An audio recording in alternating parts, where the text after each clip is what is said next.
So right now I'm just walking up the hill. Nice guy playing his guitar there.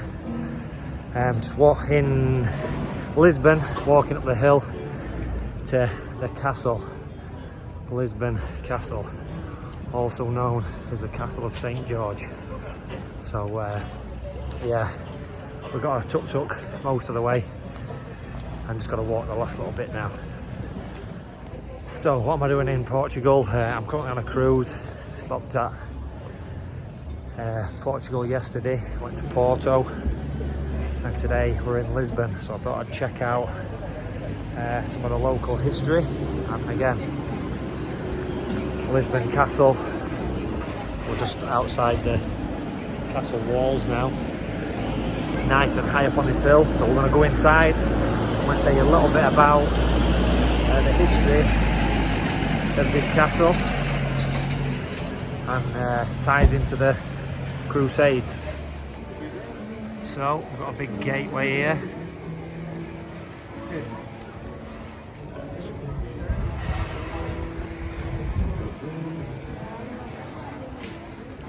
This looks like our way in. So made it up the hill through that's the entrance there. So a little tip, if you are coming to this castle in Lisbon, I can't burn it on. If you are coming to this castle, there was a huge queue down the hill and people are queuing up to get in the ticket office. I just went online and bought a priority ticket and just walked straight in.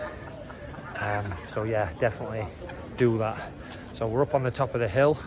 I'll show you now the view that we've got. So look at that view out there. Got the big bridge. You've got the, similar to Brazil, like Christ the Redeemer, the big statue up there.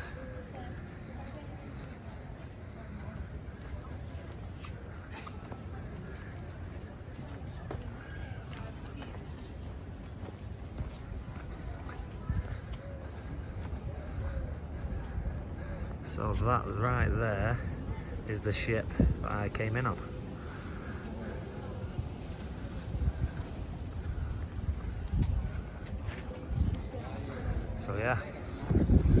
So yeah, this is Lisbon, and again, this is the castle, St. George's Castle. So look at that, we've got looks like a Crusader knight on top of a pillar.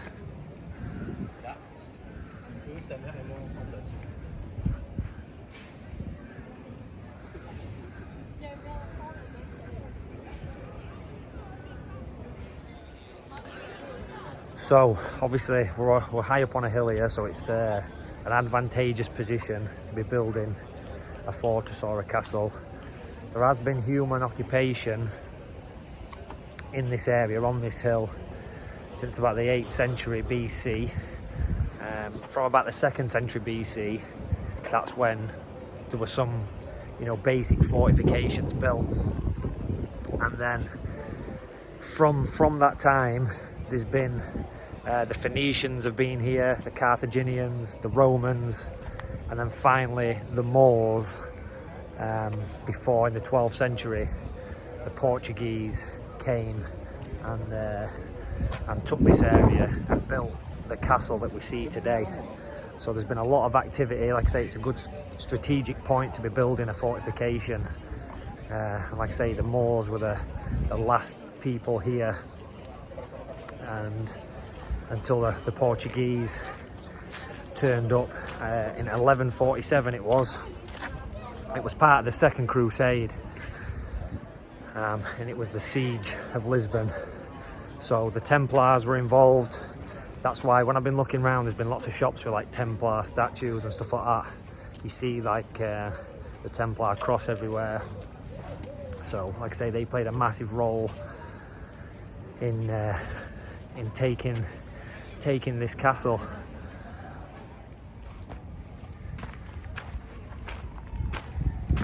Big cannon here.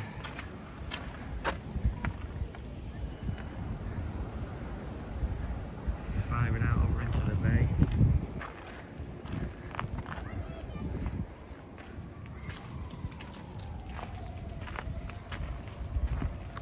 So it was a man named Afonso Henriquez.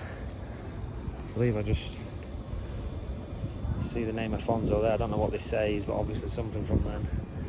But he led the army in the siege, and he was supported by lots of European knights, again including the Templars and other orders that were around at the time.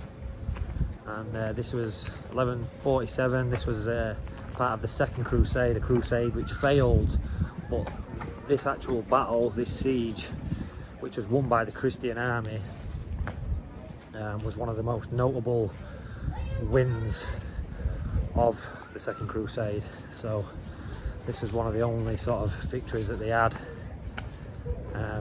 So Afonso became the king of Portugal, and then subsequent kings went on and improved the fortifications, did more building here.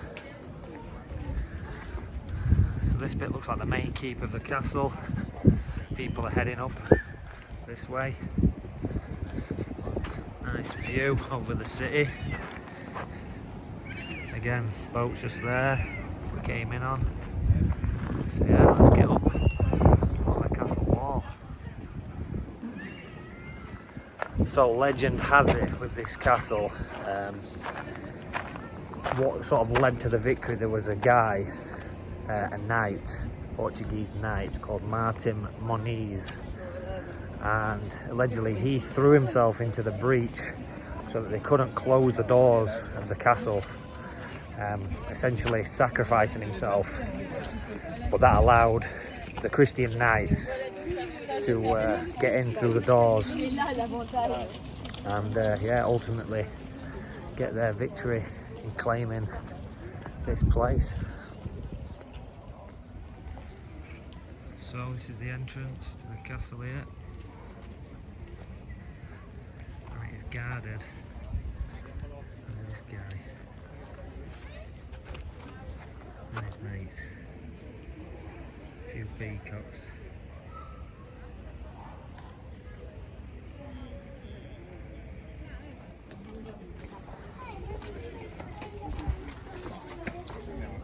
Let's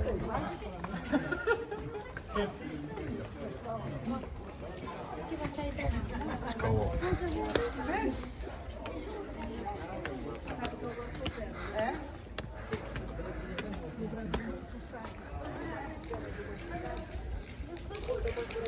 So we're at like the outer wall now, the castle, looking down on the entrance.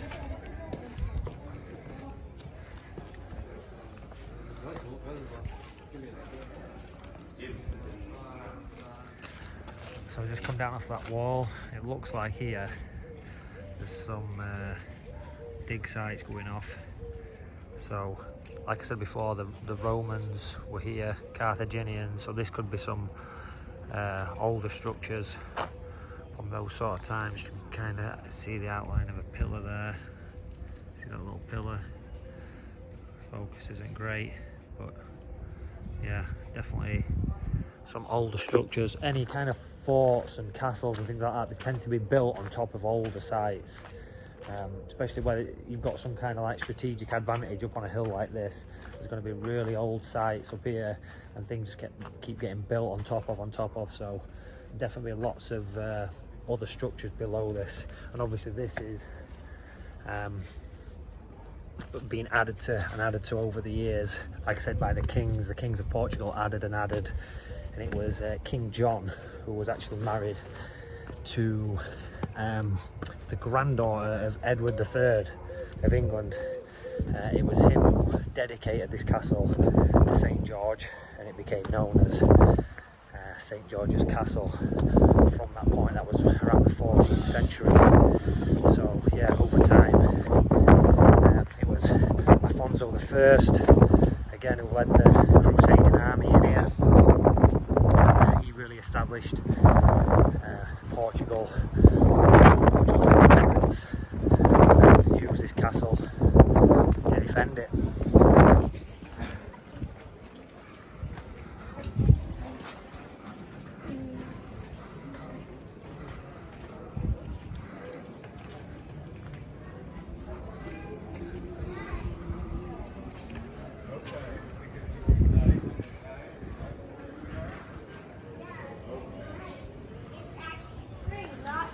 So we're inside main part of the castle now.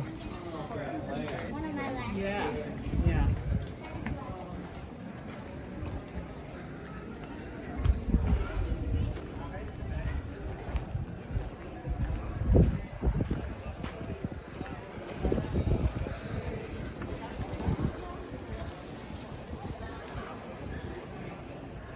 Huge area. Let's head up on the top of the walls.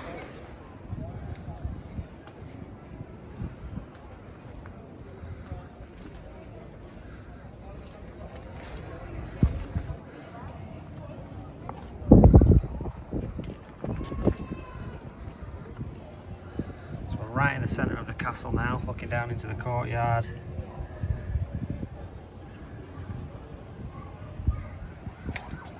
Up on the outer wall now. That's where we need to get to.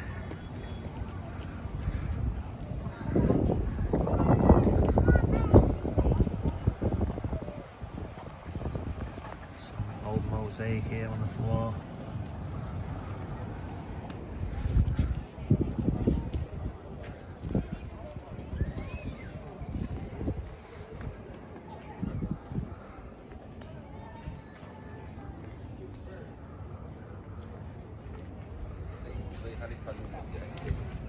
Ah sì, lo vedo un po' in... Ma perché tiene l'energia questa sera per andare in discoteca?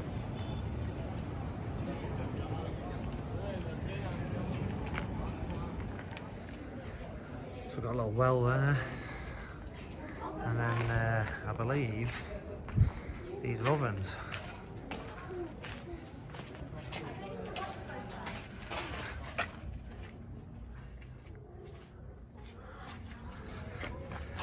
So I met this the kitchen, I guess.